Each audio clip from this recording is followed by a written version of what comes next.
Hello and welcome to this week's bowl full of Frackulous. We've got apps, a look at what's hot on the new Windows Phone 7 OS, and we've even got a real-life, no-joke interview with Stephen Fry. Enjoy! You're going to hate me for this week's app review. It's got obsession written all over it.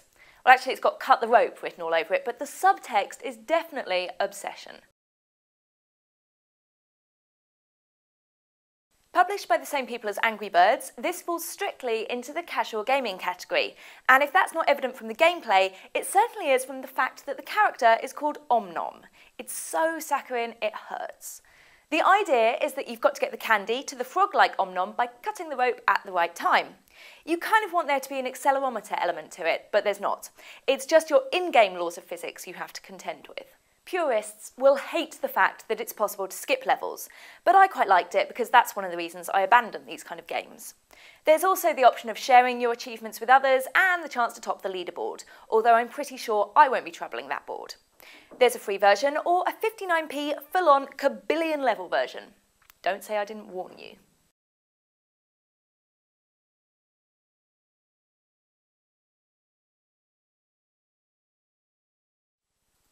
This week's celebrity request comes from 50 Cent, or rather it comes from 50 Cent's manager, who is finding his clients' use of Twitter to reveal such things as whether he's indulging in a bit of self-love, a bit of a PR nightmare. His manager was wondering, are there any apps out there that might help balance Fiddy's mood a little? Well, sadly, 50 Cent can't make it into the studio, and trust me when I say you don't want to know the reason why. However, we found an app that will not only let you keep track of your mood, but will allow you to share the results with the London School of Economics, so they, in turn, can use the results to determine who wins in the game of happiness. Once you've downloaded the app, you'll be prompted to update it up to 5 times a day, and you choose the frequency.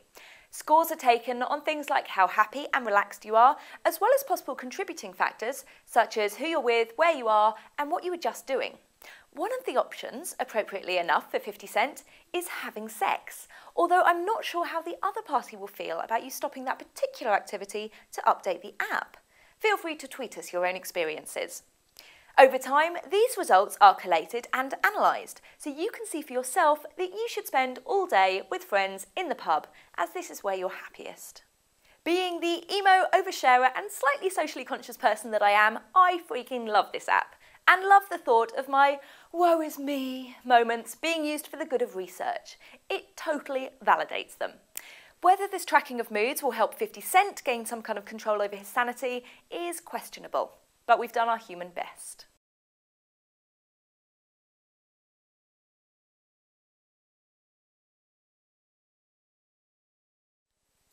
This week's viewer question comes from David, who would like to know if there's an app out there that can add some sparkle to his iTunes collection. There's not much more annoying than a lack of cover art and general iPod malaise. So David, I feel your pain. You should try out My Artists. This takes your iPod and makes it 73 times better, as long as you want to search through your library by artist and not by song or album. You'll find all the album art and all the songs you've got associated with the artists. But after that, there's a whole world of content to explore. Other albums will be displayed, and you can try them out as it scrapes YouTube for any appropriate music videos or live performances.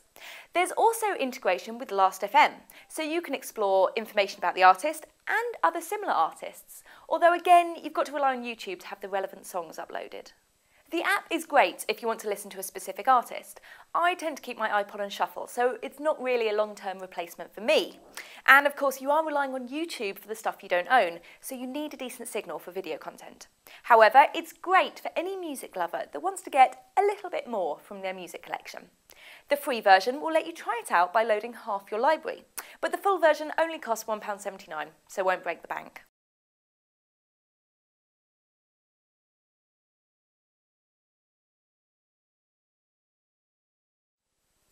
This week's challenge focuses on the newly released Windows Phone 7. It's available as of today, Thursday 21st of October. But why should you hot-foot it down to your local phone shop to sign up? Luckily, Will and I are on hand to disclose our favourite bits of this new OS.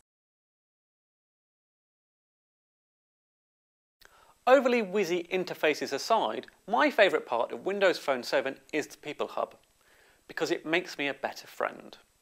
I've long since abandoned refreshing the Facebook website 5 times an hour, and even remembering to check into a Facebook app requires an entry on my things to-do list. But thanks to live tiles on the home screen, one square is populated with an ever-changing array of little faces from people I actually know. So not only is it your phone book, but one swipe brings up-to-the-minute details, photos and thoughts from real-life friends. It's the next best thing to actually having to meet up in real life. As someone who hates syncing their phone to update it with music and stuff, I am totally in love with the ability to wirelessly sync your photos, music, videos and podcasts. Zune, you have my heart. You have to sync once over USB initially, but after that it will automatically sync wirelessly every time you plug it into a power source within range of your chosen Wi-Fi network. And best of all, it's a two-way sync, so photos you've taken will get automatically dumped onto your PC. Now, if only they'd release an update to make the phone work with Macs, it'd be perfect.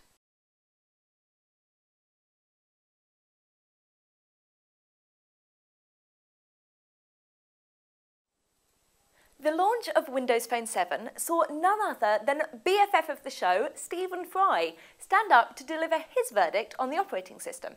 And after he'd finished doing that, and before he was whisked off to present the T3 Awards, he took the time to have a chat with us and spill his brains on all things apps. If you had a house without carpets and without pictures and without furniture, it's still a house, but it's not much of a one. And it's the furniture that actually makes your experience worthwhile. And like a lot of furniture, you buy that and you think, oh, why did I get that? And you store it in the attic room almost the next day. But, you know, we all have that experience of going for apps that are just a one-off, hey, look at this, oh, yes, very funny, I'm a zombie, ha-ha. And then, you know, they don't really use it again. I think where they are interesting is in all kinds of ways. Sociologically interesting. It's terribly interesting that something as high-tech as a phone, with the extraordinary possibilities of it, perhaps on the photography side, on both the Android and the iPhone platforms, two of the most successful apps are things to make your phone 1950s, the Hipstamatic, the other various retro filters and things. Yeah, exactly. It's a very interesting. It tells us a lot about ourselves. It's something very odd about that need, you know, to take the sharp edges of technology and to curve it and to fluff it up and to, you know. Well, no, you're far too young.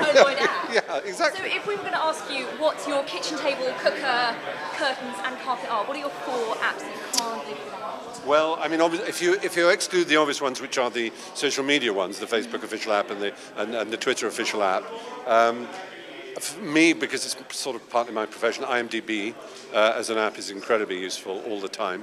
So I can, if I'm meeting someone, say, yeah, you did that, didn't you? And everybody knows now. You cheat, you pretend you know everybody's resume, as they say in America. So that's a pretty vital one. There are a couple of different sort of Wikipedia ones, and Instapaper I find incredibly useful. And SoundHound. I mean, I was Shazam before, but SoundHound's got a few extra bells and whistles. They chase each other. They're both very good. They're both renewing each other. There's a thing called Writer or Writing on iPad, which is astonishingly simple. You know, the one that just crowds, everything else goes away except the writing experience. The iPad app is made to be work on the iPad. It's my favourite. Yeah, I agree. Are you like me that if you when you automatically sync and it brings in your new iPhone apps, you ruthlessly expunge them if they're not? They have to. Yes, I know. Can't see it. I'm the same.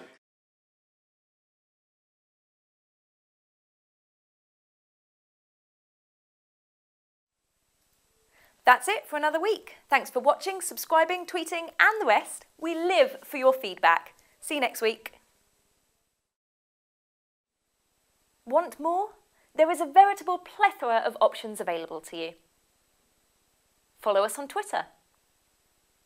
Fan us on Facebook. Subscribe on YouTube. Subscribe on iTunes. Tell us your thoughts in the comments at www.frackulous.com, and finally email us on yo@frackulous.com. Phew.